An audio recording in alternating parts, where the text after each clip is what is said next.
The prairie at dusk was a place where silence spoke louder than words, where the fading sun painted the land in fire and shadow. In such a world, every act carried weight, no matter how small. On one such evening, a boy, too young to be hardened by the West, but old enough to understand its cruelties, did something no one expected. He gave away the only shelter he had, his simple canvas tent, to a wounded native girl who had stumbled onto his path. It was a gesture born not of calculation, but of instinct, the kind of instinct that separates survival from compassion. To anyone else, the tent might have seemed like nothing, a patch of cloth against the cold winds. But on the frontier, where nights froze bone deep and storms could erase a man in minutes, a tent meant life itself. For the boy to hand it over was to risk his own safety, to give away the only shield between himself and the merciless night. He did it without hesitation, unaware that this single choice would ripple far beyond his understanding, drawing the attention of those who carried the weight of generations on their shoulders. The girl's injuries spoke of violence, of danger lingering close behind. Yet in her eyes, beneath the pain, there was trust. She took the boy's offering not as charity, but as respect, something sacred in a world where trust was rare and easily broken. That night, while the boy shivered beneath the open sky, she slept with warmth and dignity, her breath steadying as though the earth itself had wrapped her in protection. Unseen, the stars bore witness to a bond that was forming, fragile but unshakable. The frontier was built on bargains, land for labor, bullets for blood, silence for survival. But the boy had made no bargain. He had given without asking, surrendered without condition. And in the unwritten laws of the West, such selfless acts did not go unnoticed. The winds carried whispers to the elders of her tribe, men and women who had watched the plains swallow lives for less. To them, his sacrifice was more than kindness. It was honor, the kind that demanded to be answered.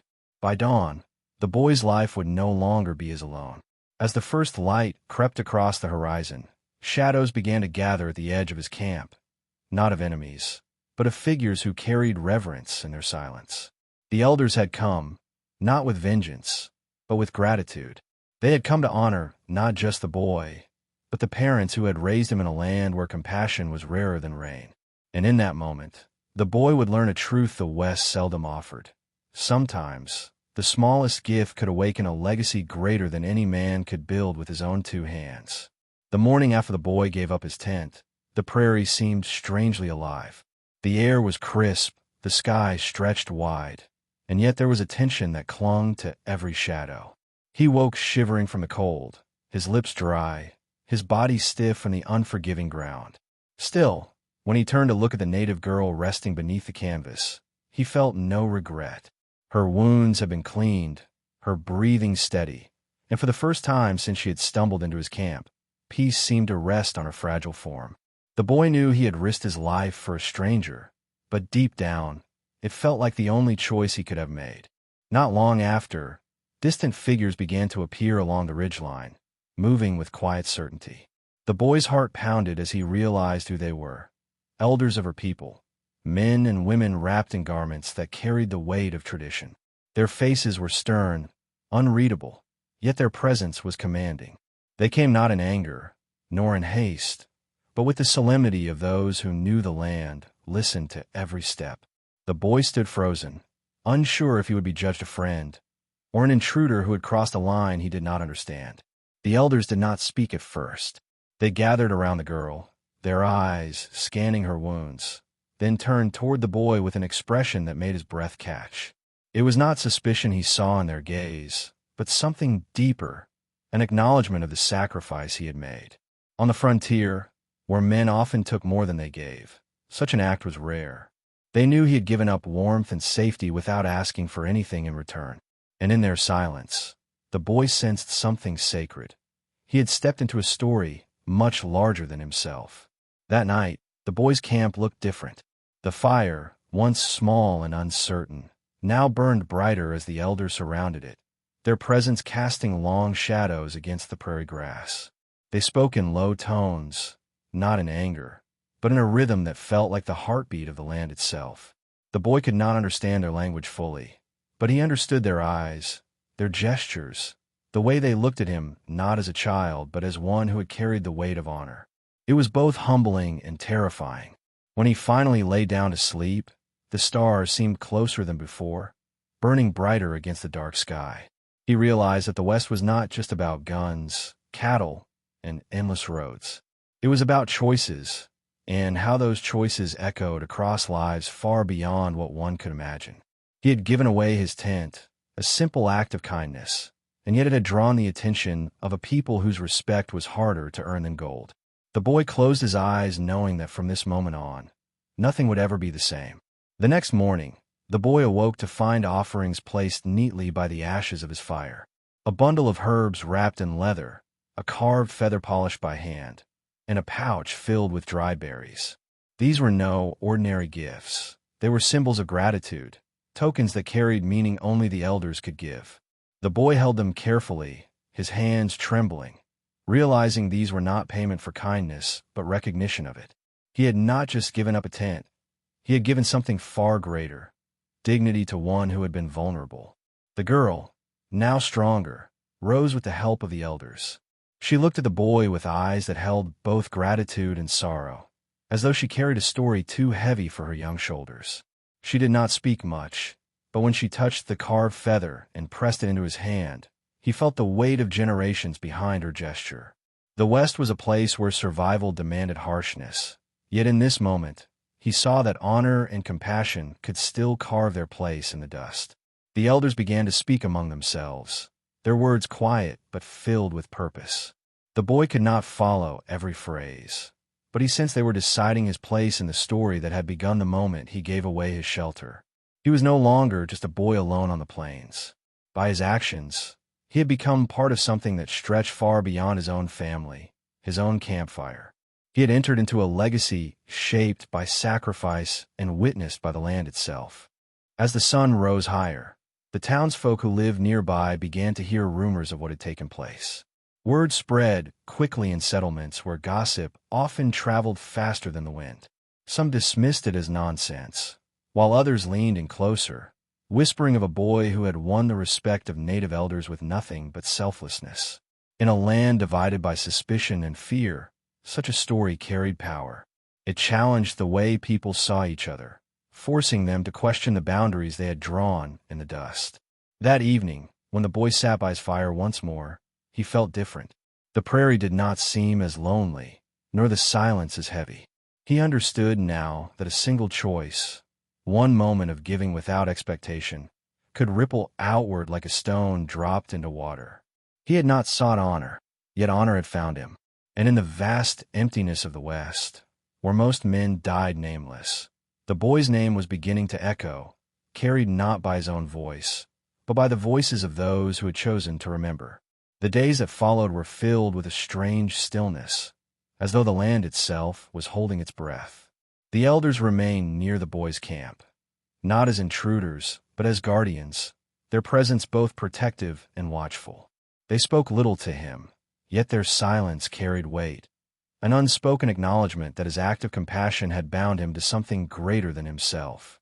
Each evening, they built fires in a circle, and their chants rose into the night sky, carrying with them a solemn reverence that made the prairie feel less like wilderness and more like a sacred place. The boy listened, his young heart stirred by words he could not understand, but feelings he could. The rhythm of their voices blended with the rustle of the grass and the howl of distant coyotes, creating a harmony that touched him deeply. He realized then that the West was not only about survival or strength. It was also about stories, about moments that became eternal through the voices of those who chose to keep them alive. And somehow, without planning it, he had given them a story worth carrying. In a nearby town, the tale began to grow louder. Men who had once dismissed the boy as insignificant now whispered about him with unease. Some claimed he had been foolish, giving away the only shelter he had. Others argued that such kindness was dangerous in a land ruled by scarcity. Yet even their criticism could not drown out the truth that lingered in the air. He had done what others would not, and in doing so, he had gained the respect of people who valued honor above survival itself. The boy's parents, hearing of the story, felt both pride and fear. Pride, because their son had shown courage that reflected their teachings. Fear, because the West often punished those who dare to step outside its harsh laws of self-preservation. They worried that others might grow envious or hostile, twisting his act of kindness into something to be despised. Yet when they saw the elders standing near their home, offering protection in silence, their fears softened. Their son had not acted out of recklessness, but out of a rare strength of spirit. One evening, as the sun bled across the horizon, the girl who had received his tent approached him. Her wounds had healed enough for her to walk on her own, her posture now straighter, her gaze steadier.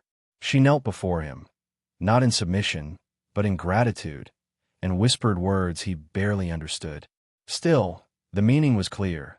She had been saved not by medicine, nor by warriors, but by a boy who had chosen compassion over comfort. It was then he realized that in the unforgiving silence of the frontier, the simplest choice could carry the greatest weight. The elders decided to honor the boy's family in a way that few outsiders had ever experienced. On the third night, they gathered with solemn purpose, their movements precise, their expressions unreadable. The boy's parents stood uncertainly at the edge of the firelight, unsure of what was about to unfold. But when the chants began, deep and resonant, the air seemed to vibrate with meaning. The circle they formed was not a barrier, but an embrace, an acknowledgement that the boy and his kin had earned a place, however fragile, within their story. As the flames crackled, the elders spoke words heavy with tradition, their voices weaving together like threads of an ancient tapestry. They spoke of sacrifice, of dignity, of the rare courage to give when one has little. Each word, though foreign to the boy's ears, resonated with a truth he could feel in his bones. And when they turned toward his parents, bowing their heads in respect, tears welled in his mother's eyes. For in that moment, she understood that her son's act had not only saved a life, but had elevated their family in ways no wealth or land could ever achieve. The boy's father, a man hardened by years of toil, felt something stir inside him that work and struggle had long buried. He had always taught his son to endure, to survive, to be strong in the face of hardship. But now he saw that his son had discovered a different kind of strength, the strength to give, even when giving meant going without. It was a lesson he himself had forgotten, but one that the elders had brought back to light with their reverence. The townsfolk who watched from a distance could not deny the power of what they saw. Some mocked quietly, others scoffed, but deep down, they felt the weight of the moment. The boy had done something none of them could have imagined. He had bridged a divide that guns and fear had kept wide open for generations. In a world where suspicion reigned, he had proven that compassion could demand respect as fiercely as any weapon. As the ceremony ended, the boy sat in silence, the carved feather still in his hand. He felt both small and immense, humbled by the gravity of what had happened, yet lifted by the knowledge that his choice had reached beyond himself. The West was harsh, often cruel, but in its silence he had found a voice that now belonged not just to him, but to his family, to the elders, and to the story that would carry on long after the fire burned out. The days after the ceremony were unlike any the boy had known. His camp, once lonely and unremarkable, now felt like the center of something much greater. Each morning, he awoke to see elders watching the horizon, their faces etched with quiet strength. His parents, though humbled, moved with newfound dignity, aware that they had been honored in a way few settlers ever were. Yet while their lives had been lifted, the world beyond their home grew restless. The town, with its narrow minds and hungry gossip, struggled to accept what had taken place. Whispers carried through the saloon like wildfire. Some men called it blasphemy. That natives would bow their heads to settlers was an insult to the order they believed the West demanded. Others scoffed that it was all a trick, a show to lure the boy's family into danger. But beneath the mocking tones lingered something far more dangerous: envy. In a land where respect was scarce, the boy had gained more than seasoned men who had bled for years on the frontier. And envy, in the West, was often the seed of violence. The boy felt the change when he entered town with his father for supplies. Men who once ignored him now stared with narrowed eyes. A group of women stopped their chatter as he passed, whispering behind their hands. Even the preacher, who had once spoken kindly to his family, now kept his distance, muttering something about the devil dressing kindness as light. The boy tried to keep his head high, but the weight of their stares pressed against him like a storm about to break. His father sensed it too. "The West doesn't forgive what it cannot understand," he murmured, his voice low enough for only the boy to hear. "What you did was good, son, but good doesn't always bring peace out here." The words stung, not because they lacked truth, but because the boy had begun to realize them on his own.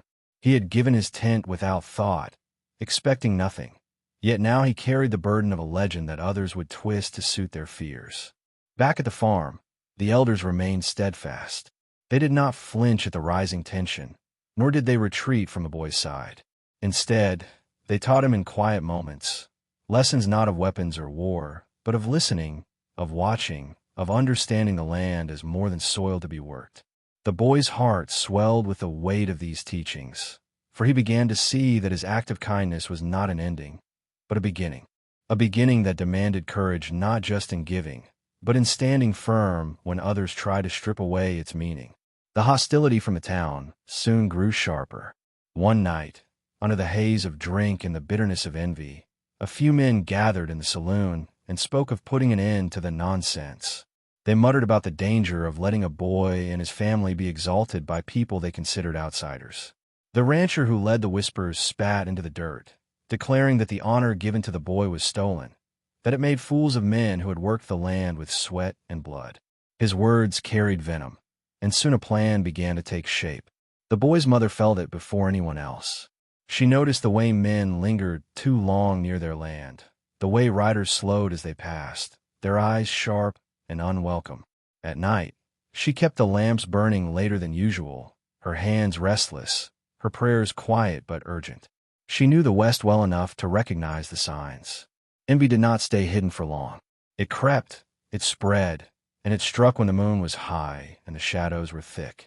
The boy, though young, carried a growing awareness of the danger. One evening, he found himself staring at the feather the girl had given him, running his fingers along its carved edges. It was more than a token.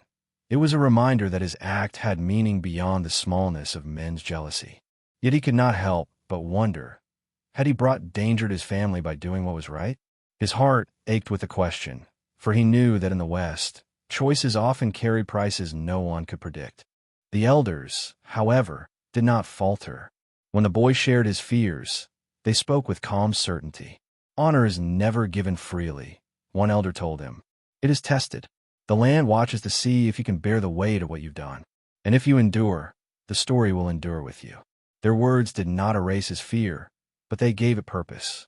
For the first time, the boy understood that legends were not built on a single act. They were built on the strength to defend that act when the world turned against it. That night, as the fire burned low, the boy's father sat beside him in silence. He placed a rough, calloused hand on his son's shoulder and spoke with a heaviness that only years of toil could carve into a man's voice. "You gave your tent to save her," he said. "That was the right thing. Don't ever let fear make you regret it." The boy nodded, though his stomach twisted with the knowledge that fear was already knocking at their door. And somewhere in the distance, he could almost hear the sound of hooves gathering in the dark. The tension broke on a moonless night. The boy woke to the sound of hooves in the distance, faint at first, then louder, pounding like a heartbeat against the earth. His mother's lamp still burned in the window, a glow of vigilance that had kept danger at bay until now. But this time, the threat did not pass. Figures emerged from the darkness, torches flickering in their hands, their shadows stretching long across the dry grass. The boy's chest tightened as he realized the whispers of the saloon had turned into action. The town had come. The rancher led them, his voice sharp and bitter as he barked orders to the men around him. He claimed they came for justice, that no settler child should be raised above seasoned men, and that no native honor should be allowed to shame the community. His words echoed with envy disguised as righteousness. The boy, standing at the doorway with his parents, felt the weight of their anger pressing down on him like a storm.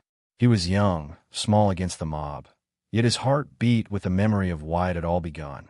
A girl's pain, a tent given freely, and the truth that compassion had been his only choice. The elders did not run.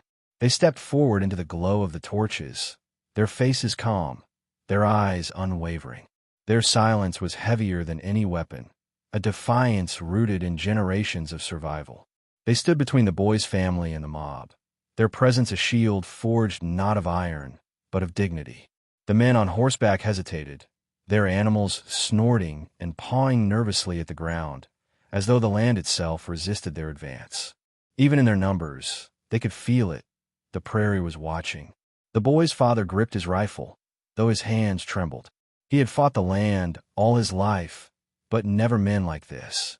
Neighbors turned enemies, blinded by jealousy. He looked down at his son, who clutched the carved feather as if it were armor. And in that moment, the father realized that the boy had already shown more courage than any gun could provide. The act that had started it all was not one of force, but of sacrifice. To betray it now would be to lose everything.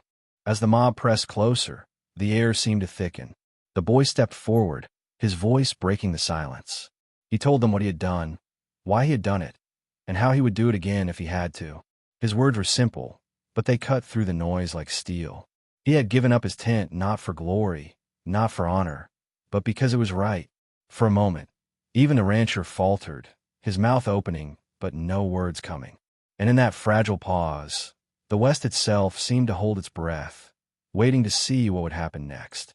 The standoff stretched deep into the night, the fire of torches flickering against the stillness of the prairie. The mob murmured, restless, their bravado thinning beneath the boy's words and the unyielding gaze of the elders. Some shifted uneasily in their saddles, their eyes darting toward the ground as though ashamed. For in the heart of every man was the memory of a choice they had not made, a kindness withheld, a chance ignored. And here stood a boy who had done what they had not, and it burned them more than the fire in their hands. The rancher, unwilling to surrender his pride, raised his voice once more. He spoke of weakness, of danger, of a world that could not survive on compassion. He tried to twist the story, to paint the boy's act as folly. But each word seemed smaller than the last, shrinking beneath the weight of what had unfolded. The townsfolk had come seeking proof of wickedness, but instead they found themselves face to face with a truth that could not be denied. Honor had been given where it was deserved, not where envy wished it to be. One by one, men began to lower their torches. The silence between them grew heavier than any command. Horses turned restlessly, pulling against their reins as if eager to leave. The mob that had come with certainty now fractured, split between those who still clung to bitterness and those who had seen enough to doubt it. The prairie, vast and merciless, had no patience for false strength. And in that moment, the rancher stood alone, his authority crumbling in the very dust he had sought to control. The elders, without speaking, raised their hands in a gesture of respect, not to the mob, but to the boy and his parents. Their act was simple, yet it carried the weight of finality. The story was no longer theirs to protect. It had already taken root in the hearts of those who had witnessed it. The boy had become more than just a child who gave up his tent. He was now a symbol, living proof that in the Old West, honor could rise from the smallest, humblest of choices. When the mob finally dispersed, their torches dwindling into the night, the boy stood beneath the stars, his heart pounding. He did not feel victorious, nor did he feel safe. What he felt was something deeper, the understanding that his story no longer belonged only to him. It belonged to the land, to the people who had seen it, to the whispers that would carry it beyond the horizon. In giving up his shelter, he had gained a legacy, and legacies in the West were written not on paper, but in the silence that followed when men dared not speak against the truth. The days after the standoff were heavy with silence. The town, once bold with its gossip, now whispered more carefully, as though ashamed of the fire it had nearly unleashed. Men who had once laughed at the boy avoided his eyes, and women, carrying water or tending to their children, glanced toward his family with a quiet respect they dared not voice aloud. The boy felt the change, though he was too young to name it. He knew only that something had shifted, that the land itself seemed to carry his story now, as if the wind whispered it from ridge to ridge. The rancher, however, did not forget. His pride was a wound that no saloon whiskey could heal. He had been shamed in front of his own men, and worse, undone by a child's simple act of compassion. His bitterness festered like rot, eating at him in the nights when the prairie stretched too wide and too silent. Yet even he could not deny what everyone else now saw. The elders had stood by the boy, and in their silence, they had declared him worthy of honor. In the West, such a declaration was stronger than any man's threats. The boy's parents carried themselves differently too. His father, once hardened only by toil, now walked with a quiet pride, not in himself but in the son who had shown him a strength he had long forgotten. His mother, still cautious, still fearful of the world's envy, nonetheless found comfort in the way the elders continued to appear at their home, their presence a promise that they were not alone. Together, they had been drawn into a story that neither guns nor gossip could erase. At night, the boy often sat beneath the stars, the carved feather in his hand. He would trace its edges and wonder why such a small object carried such great weight. But then he would remember the night he gave away his tent, the sight of the girl's fragile body wrapped in its canvas, and the peace in her eyes as she slept. That memory alone was enough. He had acted without thought of reward, yet what he had gained was something beyond measure. The knowledge that compassion, even in a world of cruelty, could change everything. And so the story spread. Travelers carried it from campfire to campfire, each version shaped by the teller's tongue, but all carrying the same truth. That a boy once gave away his shelter to save a wounded girl, and the elders of her people had risen in gratitude to honor his parents. In a land that devoured names and lives with equal hunger, his act became a seed of legend, proving that even in the harshest soil, kindness could take root and grow. Seasons passed, and the legend did not fade. The boy grew, his shoulders broader, his hands rougher with work, yet wherever he went, the shadow of that night followed him. Some men respected him, others resented him, but none forgot. His act had carved itself into the memory of the land, carried by winds, etched in his silence, whispered in towns far beyond his own. The West, which often buried stories beneath dust and blood, had chosen to keep his alive. The rancher's bitterness grew into loneliness, his voice losing strength as men drifted away from his influence. He had tried to break the boy's honor, but in doing so, he had broken only himself. In time, he became a figure spoken of with pity rather than fear, his name fading while the boy's story endured. The prairie had passed its judgment, and it had been final. In the Old West, pride was fragile, but honor was iron. The boy's parents aged with dignity, carrying the respect that had been given to them by the elders. They had not sought it, yet it had been placed upon their shoulders, a gift earned not through wealth or power, but through their son's choice. For them, every sunrise was a reminder that even in a land that prized survival above all, survival alone was not enough. One needed meaning, and meaning came only when life was given for others. The elders, too, kept their distance yet never disappeared entirely. From time to time, they would appear at the boy's land, silent figures at the horizon, their presence like the steady beat of a drum that never faltered. They did not need to speak, for their silence said enough. His act had bound him to their story, and their story to him. And as long as the plains stretched wide and the wind carried whispers, his place in their memory would remain secure. In the end, the boy's gift was not the tent itself, but the truth it revealed, that in the harshest lands, where greed and fear ruled, compassion still held the power to shape destiny.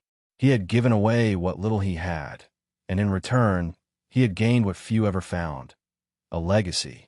And in the Old West, where most men vanished into dust, there was no greater treasure than to be remembered.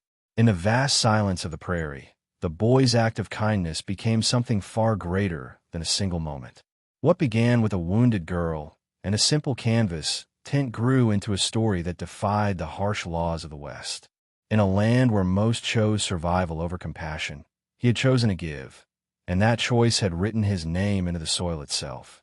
His parents, once ordinary settlers, carried an honor no gold or rifle could have earned, proving that true wealth was measured not in possessions, but in the legacy of one's deeds. The West was a place that tested every soul, stripping men and women to their barest truths. Many failed those tests, consumed by greed, envy, or fear. But the boy's story reminds us that even in the most unforgiving landscapes, the smallest act of selflessness can bend the course of fate. By offering what little he had, he not only saved a life but bridged a divide that guns and hatred had long kept wide open. He stood as proof that compassion was not weakness. It was strength, rare and unbreakable. And though time passed, the story did not fade. It lingered in whispers, carried in fireside tales, etched into the memory of those who had witnessed it. The rancher's anger withered, his pride forgotten, but the boy's choice endured because it reflected something eternal. The truth that honor is never bought, it is earned. In every retelling, people found themselves asking the same haunting question. Would they have done the same? Would they have given what little they had to save someone else? Perhaps that is why his story still matters. It forces us to look inward, to confront the parts of ourselves we often bury in silence. The boy had nothing but a tent, and yet by giving it away, he gained everything a man could hope to leave behind: respect, remembrance, and a name that carried weight beyond his years. In a world that tried to measure worth in land and power, he proved that true worth lies in the courage to act with humanity when no one else dares to. And now, as you sit with this story, let it linger. Ask yourself what you might have done, and what you might do if faced with the same choice. If this tale has stirred something in you, I invite you to keep these stories alive. Subscribe to the channel, share your thoughts in the comments, and let your voice join this circle of memory. Like the boy's simple act that grew into a legend, your presence here ensures that these stories of honor and compassion continue to echo far beyond the horizon.